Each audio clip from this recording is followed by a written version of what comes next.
Hello there, wrestling fans. I've just been watching the Friday Night SmackDown episode of October 16th. Today's episode of SmackDown, which was the night when we saw Chris Jericho as no longer just the sole captain of the SmackDown team, but the co-captain as Kane entered and made his way into the team. Very good opening promo by Chris Jericho, where he, in quite a good old fashion, blamed the crowd for being stupid, more or less, and him being the man leading the SmackDown show, the main person, and he led by honesty and loyalty, of course. And he held up the Generation X book, saying that, look at this book filled with lies. Not specifically what lies, but they were generally just a book filled with lies, which was a kind of funny way to put it by Jericho. Kane made his way out as a co-captain. A very good opening for the show. Now if we go into who's in the team of Team SmackDown, we have Drew McIntyre, who defeated R-Truth via countout. We heard both Michael Cole, who filled in for JR tonight, along with Todd Grisham, singing Drew McIntyre's praises, just like Vince McMahon did when introducing Drew McIntyre a few weeks or a month back on the show. He is not even 25 years old. They have huge plans for him. He is a future prospect for the organization, and they have big plans for him. Apparently, we also have a new upcoming guy in the team. It's Eric Escobar, a very talented wrestler, somewhere around 30 years old. He is a former FCW champion, and he's been in the Florida Championship Wrestling for quite a few years. He is managed by Vicky Guerrero, who made her comeback during the decade of SmackDown, and I am actually happy to see her back because she is a tremendous heel. She really has evolved into her own, and she is receiving a lot of heat over the internet, people saying she is sucks and she should leave the wrestling business because she's a bitch and all that, and that just goes to prove how credible she is of a heel, because people really believe that what they see on TV when seeing Vicky Guerrero, that is the real Vicky Guerrero, that she really is that bitch. So that just goes to prove how good of a heel she is. And I remember when being in Manchester watching SmackDown live, she got so many boos that you could literally not hear her talk. That's a real testament. People care about Vicky Guerrero, and if she's really good now, she will be able to transfer that heat onto Eric Escobar, which is what the purpose is. Eric Escobar defeated Matt Hardy, who still keeps on losing. I don't think this is a case of Matt Hardy being punished as much as it is WWE want to control the damage, with Matt Hardy's younger brother going up in court, I believe somewhere in November, getting a possible verdict or getting the accusations charges acquitted. They simply want to hold Matt down in case Matt Hardy is going to be in that court to be heard or something. I don't know. So until we have the final verdict on Jeff Hardy, I don't believe we will see Matt Hardy going anywhere. WWE is simply trying to stay out of bad heat from media, as media have done a very good job of ripping into WWE whenever they have gotten a chance in the last few years. So that's simply all WWE can do, as they believe. So Eric Escobar qualified for the match.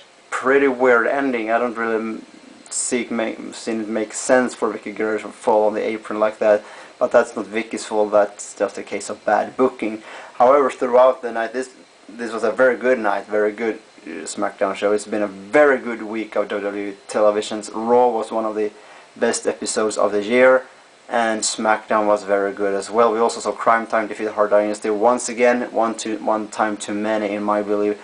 They have now dominated Hart Dynasty. Recently won a tag team match, was it last week, and we also had Shad defeating Tyson Kidd, which is quite a shame. JTG is a great wrestler. Shad is just a brick wall. He has been criticized for that as well by WWE management a few months back. JTG, however, a great wrestler. We're going to see Crime Time in that team as well. And Kane and Jericho, as said, as Kane is the co-captain. Dolph Ziggler qualified in a match, not that good a match. A rematch from a few months back, which Ziggler also won, when he just like then as tonight defeated Mike Knox and Finlay. So Dolph Ziggler is in the team as well. Other than that, I think they are building the matches for bragging rights up very good. There's one thing I didn't like about tonight's show. I'll come to that in a moment. Because just like we saw on Raw, they are using this 7 versus 7 match, yes, to build up a match in itself, but also they use that match to build up further feuds. The fact that Ted DiBiase didn't get qualified for the match in itself is going to build up for a feud with him going on against Orton, as he pinned Orton that night. It was a shocker to have Cody Rhodes qualify. That leaves Ted DiBiase out, like I said, and things are going to go from there. Same thing on SmackDown, where you have this Batista versus Ray versus Undertaker versus CM Punk in a fatal 4-way going into bragging rights for the World's Heavyweight Championship. Very interesting here, because regularly you just see a big schmoz of all 4 guys going after each other in a big mess. This is not the case right now. You have CM Punk versus The Undertaker on their side of things, because they have an old feud, and next week on SmackDown we're going to see a rematch from Breaking Point and a submission match with Theodore Long on ringside and Scott Armstrong, not Brian Armstrong. That's BG James in TNA. Scott Armstrong as the referee as a rematch going, and that's just a few days before going into the pay-per-view bragging rights. So that's a very good way. CM Punk and Undertaker on their end, so thing. Rey Mysterio is on his own, Batista on his own. You don't need all 4 to have this big schmoz. Have the big match. All 4 are gonna integrate at the pay-per-view, but also have feuds in between the wrestlers in the match. Have feuds inside of the feuds, so to speak. That's a very good way. We had Batista versus Ray for tonight. I wasn't that high on the match, because I believe they're gonna need to explain more of Batista's matches, and just not book him on a crusade, as he has faced Randy Orton, Chris Jericho, Big Show, Kane, CM Punk, Ray, week after week after week since returning. To me, that doesn't cut the mustard. You just can't have a wrestler, a big name wrestler versus another big name wrestler, and people are going to go, wow. You gotta have the matches mean something. You gotta have a reason for the match, and motivate it a little more, build it up during the night a little better. They did it kind of good actually, however, and that was a big upset having Ray win that match tonight. What I did not like, I said I like to have this integrated feuds, and you don't need to have a big schmoz. You can have guys in a fatal 4-way stay on each other's end, not involved with all the others, just because you're going to face on a pay-per-view. That's why I think, why did CM Punk run in at the end to hit Rey Mysterio with a go to sleep after he had defeated Batista?